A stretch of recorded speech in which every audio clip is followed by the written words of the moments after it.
जय जय श्री राम। ओम नारायण। गरुड़ पुराण के तीसरे भाग में आपका स्वागत है। भाग 2 में हमने देखा कि हमें किस उद्देश्य के लिए 13 दिनों के पिंडदान की आवश्यकता होती है और आत्मा 24 घंटे के बाद घर लौट आती है। यदि आपने अभी तक हमारी प्रस्तुति नहीं देखी है तो आप देख सकते हैं। इसे आप ऊपर जाकर देख सकते हैं। उसी समय आपने गरुड़ पुराण सुनाया। आपको इसे अपनी लाइब्रेरी में सहेजना चाहिए ताकि आप भविष्य में गरुड़ पुराण पर आसानी से वीडियो देख सकें। आज हम आपको बताने जा रहे हैं कि इस विवाह के 13 दिन बाद यमलोक जाने पर क्या होता है और इसके रास्ते में आने वाले 16 नगर कौन से हैं। वीडियो को अधिक से अधिक शेयर करें और फिर व्यक्तिगत और पौराणिक ज्ञान प्राप्त करने के लिए सब्सक्राइब करें। ज्यादा समय न लेते हुए हम एक हाथ में ली गई 13वीं के बाद अपनी प्रस्तुति शुरू करेंगे।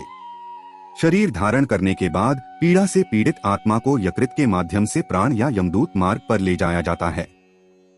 एक आत्मा जो पापी है, उनका मार्ग गर्म, तीखे, मांसाहारी जानवरों और मैदान में आग से भरा हुआ है, और जो पुण्य है, उनका मार्ग हर दृष्टि से सौम्य है। ऐसे में उन्हें कोई परेशानी नहीं होती। भोग तृष्णा से व्याकुल जीवात्मा को यमदूत प्रतिदिन अत्यधिक कष्ट देते हैं। वह प्रतिदिन उस आत्मा को 2 वर्ष तक 40 योजन शक्ति प्रदान करता है।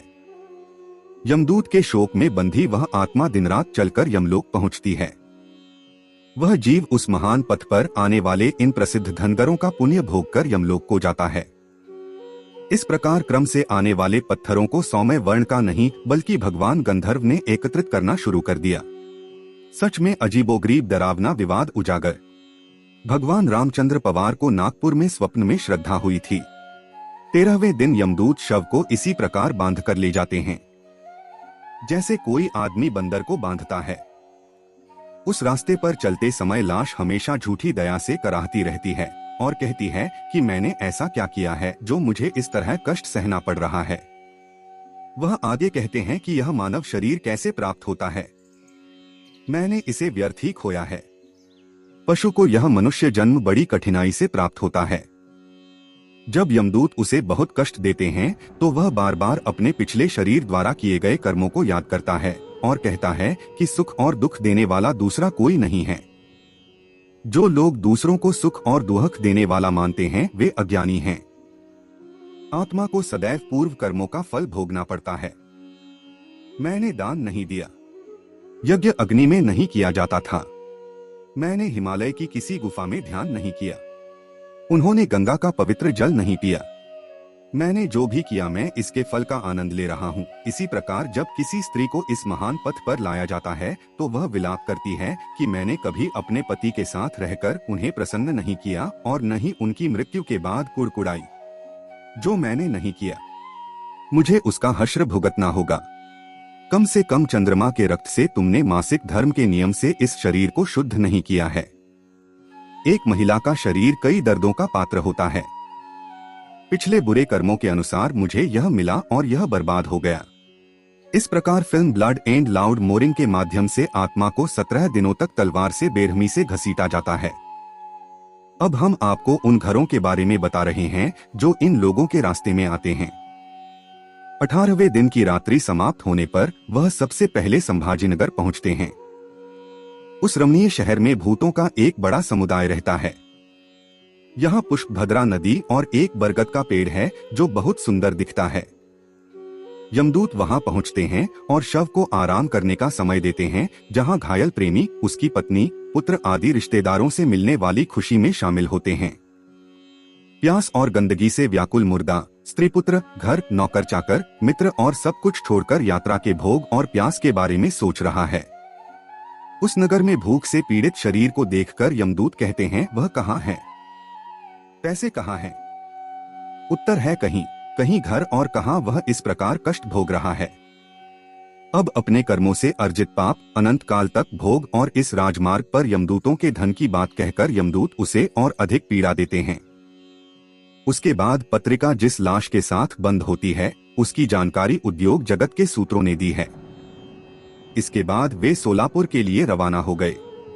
उस नगर में कौवे के रूप में जंगल नाम का एक राजा रहता है। उसे देखकर आत्मा डर जाती है और शांत हो जाती है।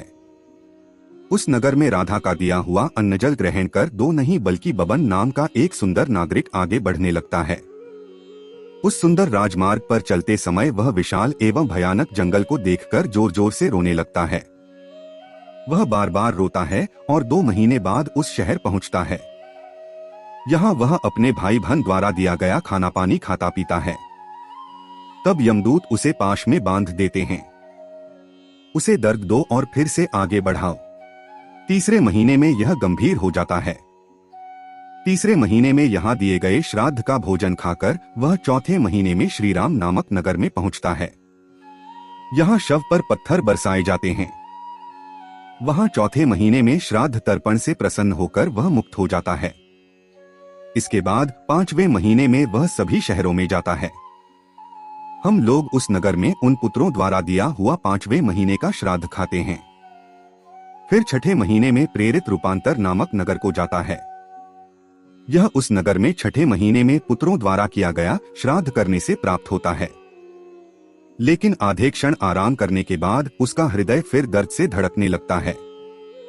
यमदूत उनसे बच निकलते हैं और लाशों के शहर को पार करके विचित्र भवन पहुंच जाते हैं, जहां का राजा विचित्र है और राजा का छोटा भाई शौर्य यहां शासन करता है।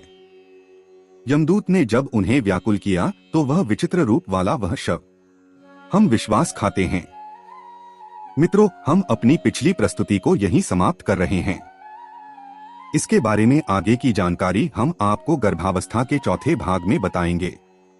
हमारा उद्देश्य आपका ज्ञान बढ़ाना और धर्म के बारे में आपकी जिज्ञासा बढ़ाना है। यदि हमसे कोई गलती हुई हो तो क्षमा करें। जाने से पहले कृपया वीडियो को लाइक करें और फिर सब्सक्राइब करना न भूलें। आपके बहुमूल्य समय के लिए धन्यवाद। जय जय श्री राम।